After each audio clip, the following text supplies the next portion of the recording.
এখন বাজে 2:15। তো আমরা ফার্স্ট গেছিলাম বাসুকীনাথ ধাম, তারপর ত্রিকুট পাহাড়, এখন যাচ্ছি বৈদ্যনাথ ধামে। তো বলছে তো অনেকটা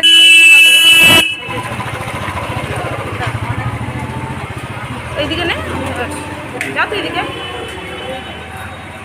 তো বলছে তো অনেকক্ষণ লাইন দেওয়ার পর তারপর নাকি বাবার দর্শন পাওয়া যাবে। তো দেখা যাক গিয়ে পরিবেশ পরিস্থিতি কেমন থাকে। যদি ভিআইপি বাসে কিছু ব্যবস্থা করা যায় তাহলে আমরা বাবার দর্শন পাবো, আর না হলে কিছু করার নেই, কারণ টাইম খুব কম আছে হাতে। এরপর আরও অনেকগুলো জায়গা আছে যাওয়ার।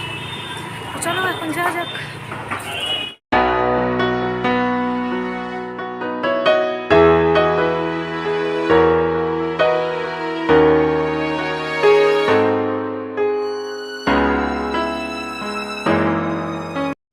তো আমরা পৌঁছেও গেছি বৈদ্যনাথ ধামে। আর এই বৈদ্যনাথ ধাম হলো আমাদের যে দ্বাদশ জ্যোতির্লিঙ্গ আছে তার মধ্যে একটি। তো আমরা যখন গাড়ি পার্কিং করছিলাম তখন আমাদেরই হোটেল থেকে আর একটা গাড়ি বেরিয়েছিল। ওরা সকালে এখানে এসেছে, তখনও কিন্তু ওদের পুজো দেওয়া হয়নি, মানে এক পরিমাণ ভিড় হয় একবার ভাবো। আমরা কিন্তু সকালে বেরিয়ে আগে বাসুকীনাথ ধাম, ত্রিকুট পাহাড় দর্শন করার পর তারপর কিন্তু এখানে আসছি। তো যাই হোক, বললাম যে যাই, এত দূর আসছি আর বাবার দর্শন করবো না সেটা তো হতে পারে না। আবার কখন এই জায়গাটায় আসা হবে কিনা তার কোনো নিশ্চয়তা নেই। তো আমরা গিয়ে দেখলাম যে ওখানে ভিআইপি পার্সের ব্যবস্থা আছে। তো আমাদের পার হেড 300 টাকা করে নিয়েছিল, যদিও মুনিয়ার টিকিট লাগেনি। আমরা সেখানেই লাইন দিয়েছিলাম, কিন্তু তাতেও কিন্তু আমাদেরকে 1 ঘন্টা 15 মিনিট 1.5 ঘন্টার মতন লাইনে দাঁড়াতে হয়েছিল। তো মন্দিরের ভিতরে মানে গর্ভগৃহে এত পরিমাণে ভিড় ছিল কি বলবো আর। তারপরেও কিন্তু আমরা বাবাকে ভালো করে দর্শন করতে পেরেছি। যাই হোক, এতক্ষণ যে লাইনে দাঁড়িয়েছিলাম সেই লাইনে দাঁড়িয়ে থাকাটা সার্থক হয়েছে, সেটা বিফলে যায়নি। এখন ছোটদার ইচ্ছা হয়েছে যে বাবা বৈদ্যনাথ ধামের পাশেই কিন্তু মাতা সতীরও ধাম আছে, মানে মাতা সতীর এখানে হৃদয় পড়েছিল। তো সেই জন্য বলা হয় যে এই ধাম নাকি বৈদ্যনাথের খুব কাছের। তো সেই জন্য এখানে হাজব্যান্ড ওয়াইফের মধ্যে কিছু সমস্যা হলে ওনারা আসেন এখানে, কিন্তু বাবার মন্দির থেকে মায়ের মন্দির পর্যন্ত এরকম লাল ধাগা বাঁধা হয়। তো ছোটদারও ইচ্ছা হয়েছে ছোটদা বাঁধবে, যদিও ওদের মধ্যে সেরকম কোনো সমস্যা নেই। তো ওখানে যখন বলা হলো যে এটা কী জন্য বাঁধা হয়, তো ওনারা প্রথমে বললেন যে হাজব্যান্ড ওয়াইফের মধ্যে কিছু অশান্তি হলে এটা বাঁধে। তারপর ওনারা বললেন যে না, যে কোনো মনস্কামনা পূরণ করার জন্যই কিন্তু তোমরা এটা বাঁধতে পারো। তো জানি না ওনারা এটা ঠিক বললেন কি ভুল। তো যাই হোক, ছোটদার ইচ্ছা হয়েছে তাই ছোটদা এখন বলছে ওটা করবে। তো ওই প্রসেসটাই এখন চলছে। जम्मू থেকে বাবা বৈদ্যনাথ ক্ষেত্রে মাসানা মাসে পুষ মাসে আশ করে কৃষ্ণপক্ষের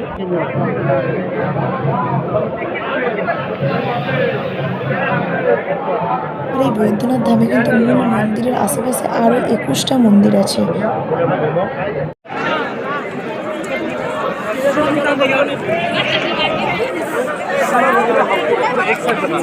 वहाँ कोई 2-3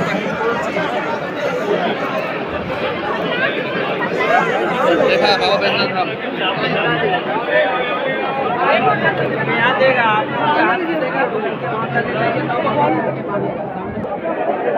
ওটা তোমাদেরটা গেল? হ্যাঁ, আমাদেরটা কয়? আমাদেরটা কোনটা?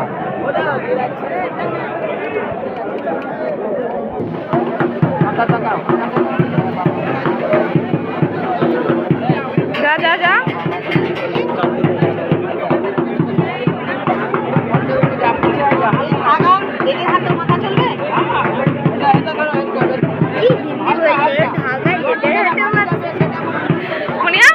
মুনিয়া বল, তোর মা কি হিন্দি বলছে? আমরা এখানে দাঁড়িয়ে থাক না, কি করবি? না চল, ওরে পালি চল।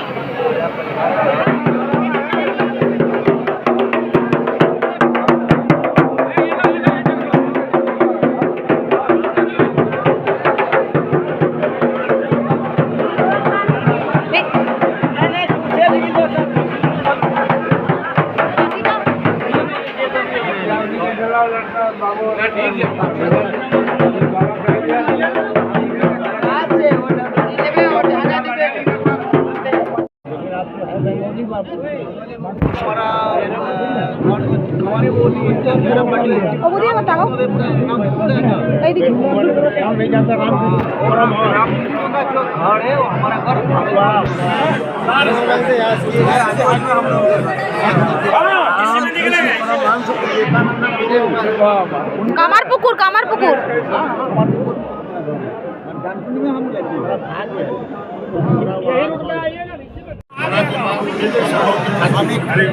हमें खाने में पोस्टिंग थे तो उस खाने में आए थे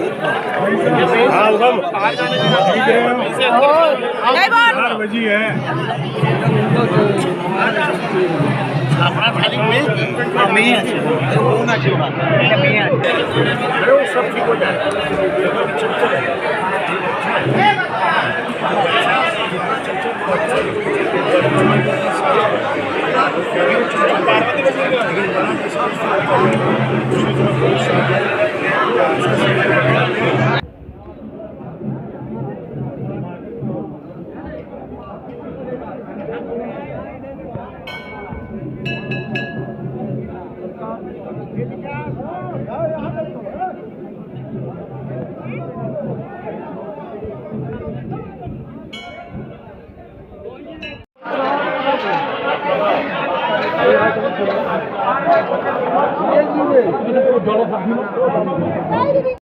তো সৌরভকে ফোন আমি করবো।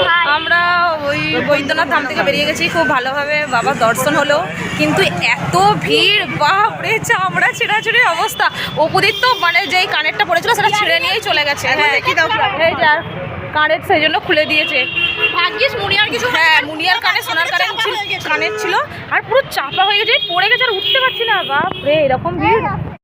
আমরা ঢুকেছিলাম কটাই, 2:45 নাগাদ, বেরিয়েছি 4:30 নাগাদ, মানে 2-2.5 তাও ভিআইপি পার্সে 300 টাকা করে পার পার্সন নিয়েছিল।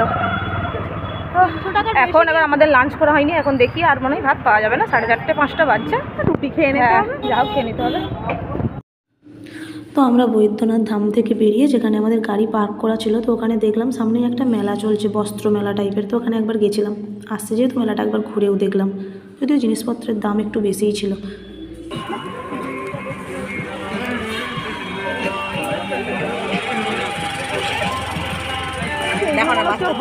ছোট হবে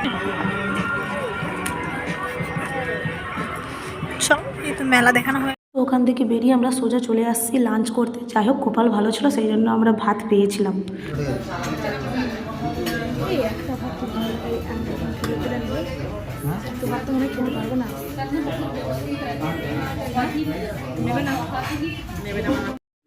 তো লাঞ্চ করার পর আমরা সোজা চলে গিয়েছিলাম দেওঘর সৎসঙ্গ। তো যাই হোক জায়গাটা সত্যি খুব ভালো ছিল, এত শান্ত মনোরম পরিবেশ, খুবই ভালো লেগেছিলো। তো আমরা ভিতরটা একটু ঘুরে দেখেছি, মিউজিয়াম আছে, অনুকূল ঠাকুরের ওখানে ব্যবহৃত সমস্ত জিনিসপত্র সব দেখলাম। অনেক ছবি আছে ওনার ছোটোবেলার বা ওনার সারা জীবন ধরে উনি যা যা কাজকর্ম করেছেন সেই ধরনের ছবিও আছে। ভালো লেগেছে বেশ জায়গাটা।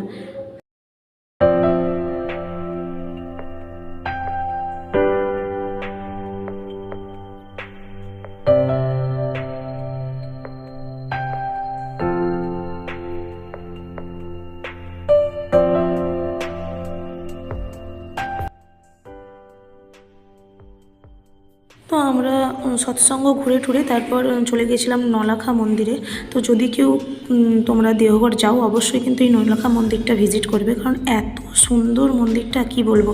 যদিও আমাদের যেতে 7:10 আরে বেজে গিয়েছিল, ওখানে টাইমিং ছিল বন্ধ হওয়ার কিন্তু 7টা, কিন্তু অনেকজন ছিলাম বলে, শুধুমাত্র আমরাই নয় আরও অনেকে ছিল বলে, তো ওনারা মন্দিরটার গেটটা খুললেন। তো আমরা ভিতরে গেলাম, খুবই ভালো লেগেছে। অন্ধকারে তোমরা কতটা কি বুঝতে পারছো জানি না, তো তোমরা যদি কেউ যাও অবশ্যই এটা মাস্ট ভিজিট প্লেস।